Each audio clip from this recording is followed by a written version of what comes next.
So hello guys, welcome to JGM bright future. और आज हम पढ़ेंगे फ्लेमिंगो की सबसे पहली पोइट्री, जो कि है my mother eight 66। My mother eight 66 को लिखा है कमला दास ने। कमला दास जो कि एक सेंटिमेंटल पोइट है, ये बहुत ज़्यादा सेंसिटिव पोइट है। ये अपनी पोएम्स में इतनी फीलिंग्स को जोड़ देती हैं कि इनकी पोएम्स को पढ़ने में एक अलग मज़ा आता है। और उन्होंने ये वाली जो पोएम है हमारे चैप्टर में, हमारी जो बुक में है, वो उन्होंने अपनी माँ के लिए लिखी है। जैसा कि हमें समझ में आ रहा है इस नेम से ही कि माई मदर एट 66, यानी उनकी माता जी, उनकी जो माँ है, उनकी उनकी एज है 66। और हमें पता है जब लोग बूढ़े हो जाते हैं, जब लोग 60 को क्रॉस कर जाते हैं, तो उनकी जो बॉडी में जो चेंजेस होते हैं, उन्होंने उस चेंजेस को बताया है कि मेरी माँ की बॉडी में ये चेंजेस हो चुके हैं। और उनकी जो माँ हैं वो उन्हें कोचिन एयरपोर्ट तक छोड़ने जा रही हैं, यानी कि वो अपने पेरेंट्स के होम आई होती हैं और उनकी माँ उनको कार में उनके साथ उन्हें एयरपोर्ट तक छोड़ने जा रही हैं। तो अगर हम पहले स्टेंजा को रीड करेंगे तो वो है driving from my parents home to Cochin last Friday morning I saw my mother beside me doze open mouth head her face ashen like that of corpse. तो मैंने यहाँ पर लिखे हुए हैं कुछ वर्ड्स जो कि इंपॉर्टेंट हैं। तो सबसे पहला क्वेश्चन बनता है कि उनकी माँ कहाँ जा रही हैं। तो उनकी माँ और वो कहाँ जा रही हैं? कोचिन जा रही हैं। उनकी माँ उनको छोड़ने जा रही हैं कोचिन एयरपोर्ट तक। और कब जा रही हैं? लास्ट फ्राइडे मॉर्निंग, यानी पिछले शुक्रवार की सुबह को जा रही हैं। और फिर वो बताती हैं कि वो अपनी माँ को देखती हैं जो कि उनकी बगल में बैठी हुई हैं। तो वो देखती हैं कि वे डोज हैं, यानी कि वो आधी नींद में हैं और उनका मुंह खुला हुआ है, ओपन माउथड, यानी कि उनका मुंह खुला हुआ है। और उनकी बॉडी ऐसी लग रही है जैसे किसी डेड बॉडी की हो, यानी कॉप्स का उन्होंने यहाँ पर यूज़ किया है, कॉप्स वर्ड का। कॉप्स का मतलब होता है डेड बॉडी, ठीक है, मानव शव जिसे बोलते हैं। तो वो बताती हैं, फिर से एक बार स्टेंजा को रीड करते हैं कि वो जा रही हैं driving from my parents home to Cochin, यानी कि मैं अपने पेरेंट्स के होम से कोचिन जा रही थी। और कब जा रही थी? लास्ट फ्राइडे मॉर्निंग, यानी पिछले शुक्रवार की सुबह को जा रही थी। तभी मैं देखती हूँ कि मेरी माँ मेरे साथ में बैठी हुई है, मेरे पास में, मेरी बगल में बैठी हुई हैं और उनका मुंह खुला हुआ है, वो आधी नींद में है और उनकी बॉडी ऐसे लग रही है जैसे किसी डेड बॉडी हो। और उनका जो चेहरा है वो ऐसा लग रहा है जैसे किसी डेड बॉडी का चेहरा हो, यानी her face ashen like that of corpse. अब देखो यहाँ पर अगर मैं इस पूरे स्टेंजा में अगर मैं जो इम्पोर्टेंट पोइटिक डिवाइस है तो वो है her face ashen like that of corpse. तो जैसा कि हमें पता है कि जब हम किन्हीं दो चीज़ों की तुलना करते हैं तो वहाँ पर जो हमारा पोइटिक डिवाइस यूज होती है वो होती है हमारी सिमली। तो यहाँ पर भी क्या यूज होगी? सिमली, ठीक है। तो ये क्वेश्चन आ जाता है कि इसमें बताइए इसमें कौन सी पोइटिक डिवाइस यूज हुई है। और देखो गाइस, एक और चीज़ बता दूँ, ये जो पूरी पोयम है इनमें इस पोयम में जो टोन यूज हुई है, देखो गाइस ये क्वेश्चन बहुत बार आता है कि what is the tone of the poem. जो पोइट की कैसी टोन है, तो इसमें जो टोन है वो है मेलनकोलिक। मेलनकोलिक बोल दो या फिर सेंटिमेंटल बोल दो, मेलनकोलिक, ठीक है। अगर आपको मेलनकोलिक याद रह जाता है तो बहुत अच्छी बात है। अगर आप मेलनकोलिक लिख के आते हैं तो टीचर एकदम आपको पूरे नंबर मिलेंगे, ठीक है ना। अगर आप मेलनकोलिक भूल जाते हो तो आप इसकी जगह इमोशनल या सेंटिमेंटल जो टोन है वो भी लिख सकते हैं, ठीक है ना। लेकिन melancholic is the best word for this tone, okay. तो चलिए आगे पढ़ते हैं। और जो हमारा नेक्स्ट स्टेंजा है, pain and realised with that she was as old as he looked but soon put that thought away. तो इस स्टेंजा का मतलब है कि वो उन्हें बहुत ज़्यादा दुख होता है, उन्हें एक दर्द सा महसूस होता है और उन्हें ऐसा लगता है कि अब उनकी माँ जितनी इतनी ओल्ड हो चुकी जितनी वो दिखती हैं। लेकिन उन्होंने तुरंत ही इस थॉट को अपने अपने दिमाग से निकाल दिया। और वो कैसे निकाला वो हम पढ़ेंगे अगले स्टेंजा में। And looked out at young trees sprinting the merry children spilling out of their homes but after the airport security check standing a few yards away I looked again at हर।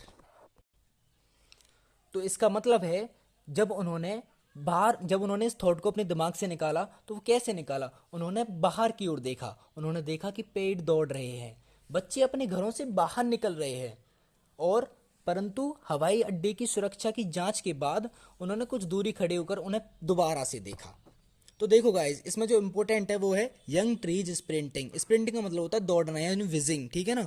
और Mary children स्प्लेइंग। अब जो है ना ये question आ जाता है कि उन्होंने ये क्यों, मतलब उन्होंने अपने इस थॉट को निकालने के लिए ऐसा क्यों किया। तो उन्होंने सबसे पहले, और जो क्वेश्चन आता है वो इस तरीके से आता है, why is the poet brought the image of merry children spilling out of their homes? यानी कि उन्होंने ये इमेज अपने दिमाग में क्यों लाई?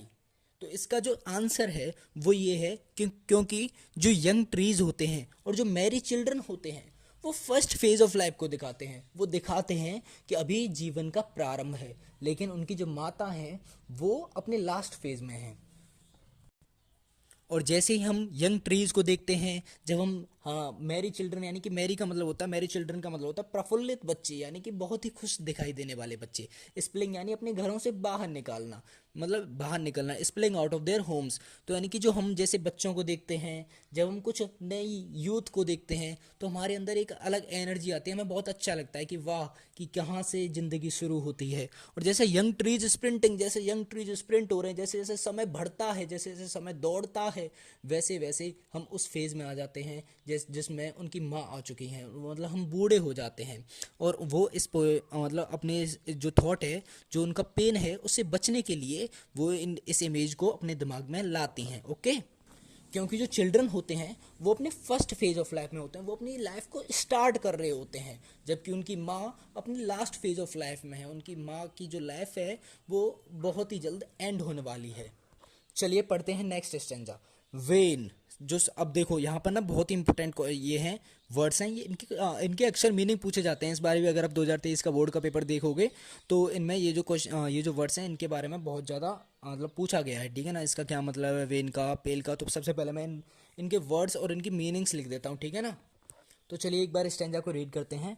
When pale as a late winter's moon and felt that old familiar ache, my childhood's fear, but all I said was, see you soon, Amma. And all I did was smile and smile and smile. तो guys इसमें जो सबसे पहला जो question बनता है कि when का क्या मतलब होता है। वेन का मतलब होता है वैसे कलरलेस, ठीक है ना। और पेल का मतलब होता है फेडेड येलोइश, यानी हल्का हल्का सा धुंधला सा पीला रंग। ओके, फिर उसके बाद है as late winter's moon. Guys सबसे ज़्यादा क्वेश्चन इस चैप्टर में से यहाँ से पूछा जाता है कि लेट विंटर्स मून से कंपेयर क्यों किया है।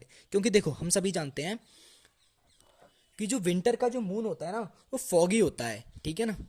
फॉगी होता है और अनक्लियर होता है, ठीक है ना, धुंधला होता है, और हमें बिल्कुल भी बिल्कुल साफ नहीं होता। जैसे कि उनकी माँ की लाइफ है, अब उनकी माँ की लाइफ भी बिल्कुल धुंधली हो चुकी है, अभी हमें कुछ आगे पता नहीं है कि अब क्या हो जाए, ठीक है।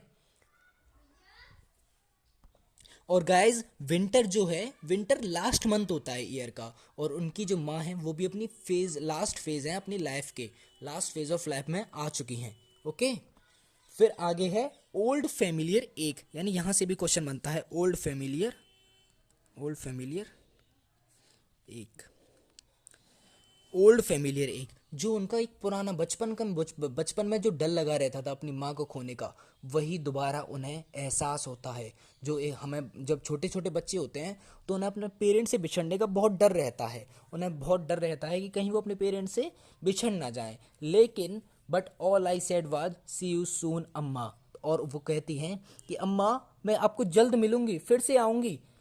And all I did was smile and smile and smile. देखो ये गाइस, ये है स्माइल एंड स्माइल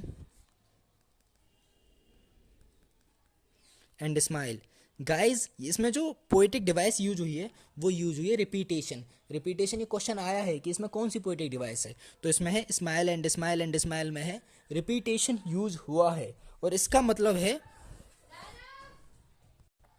और उन्होंने कहा कि हम जल्द मिलेंगे। और इसी के साथ ही पोएम ख़त्म हो जाती है, हमारी पोएम हमने कंप्लीट कर ली है। सो गाइस अगर आपको ये पोएम अच्छे से समझ में आई हो तो आप इस वीडियो को ज़रूर लाइक करें, और फिर से एक बार हम इसका शॉर्ट रिवीजन कर लेते हैं।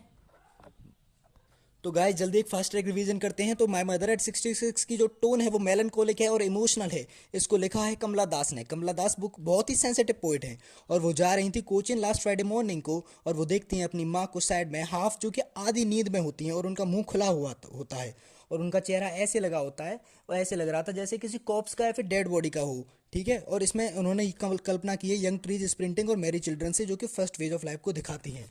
फिर उन्होंने कल्पना की है, जो उन्होंने इमेज ऐसा उन्होंने बताया कि उनकी जो माँ है वो ऐसी लग रही है जैसे लेट विंटर का मून हो। लेट विंटर का मून यानी कि जो लास्ट विंटर, जो कि लास्ट मंथ होता है, और ऐसी उनकी जो माँ है वो लास्ट फेज ऑफ लाइफ में है।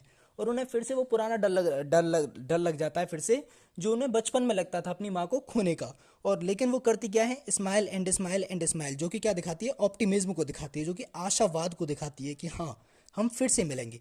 Thank you guys, bye bye, take care.